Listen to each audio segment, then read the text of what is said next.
Alibaba and the 40 Thieves.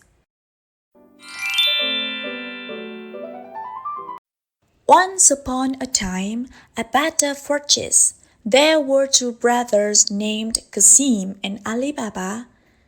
The older brother Qasim took all the fortune their parents left behind, and he also married a rich wife.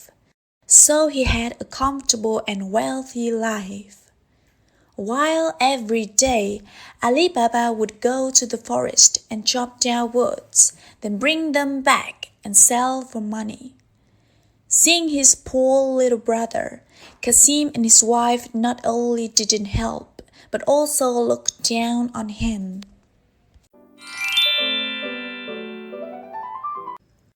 On that day, as usual, Alibaba went to the forest for some wood. He was about to go home when he suddenly saw sand and dust rising from afar, and then he heard the sound of horses' hooves coming closer and closer.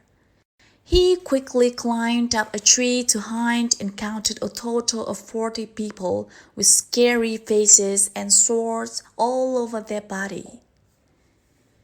This must be a group of thieves.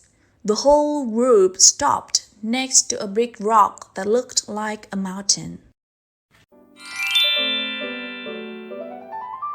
The leader raised his hands and shouted, "Open sesame!" Strangely, the rock opened like an automatic door, and the inside was deep like a cave slowly appearing in front of them. The group carried their bags and went inside. The leader was the last to go. He raised his hands again and said, "Close sesame!" After some time, the group came out and got on their horses, riding away. They disappeared into the deep forest. After waiting for them to go, Alibaba came out of his hiding spot. Because of his curiosity, instead of returning home, he stood in front of the rock and raised his hands and said, "Open sesame!" The stone gate slowly opened, and he walked inside. In front of his eyes was a giant treasure that no one could ever imagine. There were diamonds, gold, silver, and jewels. These must be the money that the thieves were hiding. He took a risk, collected some of the treasure, and put them into his pockets, then put the wood on top to disguise.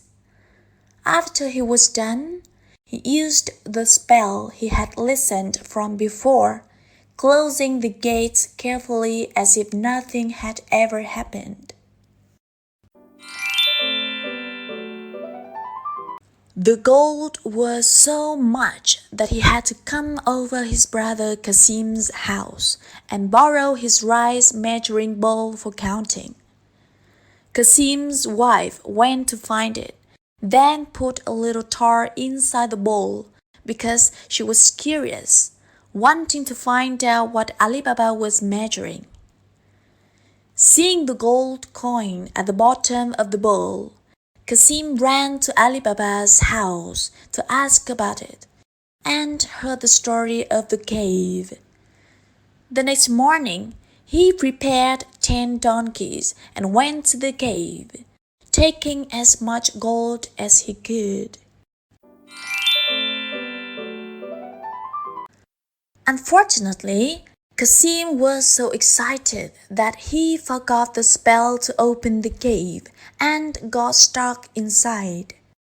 After that, he was killed by the leader of the group. Realizing Qasim didn't return, his wife quickly asked Alibaba to go and find him.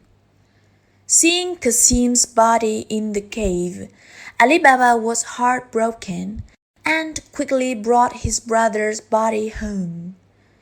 When the thieves didn't find the body, they understood that there was another person who also knew about the cave's secrets. The leader commanded his followers to find that person. And one of the thieves had found out about Alibaba's identity. He carefully marked X on Alibaba's door and came back to prepare for the attack. Morgiana, a servant who lived in Alibaba's house, got back from the market and suddenly saw a stranger marking outside the door. Suspicious, she went and bought chalks that also marked every house nearby. That night, the leader came with the entire group. They freaked out when they saw that every house was marked. They were angry because they couldn't do anything, and the thief that failed was killed instantly. After that, another thief went to Alibaba's house. This time, he watched it carefully to remember. And then, the leader disguised as a merchant and bought 39 big crates for the group to hide inside. He brought these crates to Alibaba's house and pretended to do business. After a while, Morgiana heard the leader talking to the man inside the crates. She quickly understood his intention. After waiting for him to sleep soundly, she boiled hot oil and dumped it into all of the crates, making the thieves inside them burn and die. About the leader, Morgiana performed dancing with knives in front of him. When the opportunity came, she stabbed the knife into his heart. Then she told Alibaba that the man was the leader of the thieves. Alibaba was extremely happy, quickly arranging a marriage between his son and Morgiana. Since then, their family lived happily and richly. That's the end of the story today. Thank you for watching.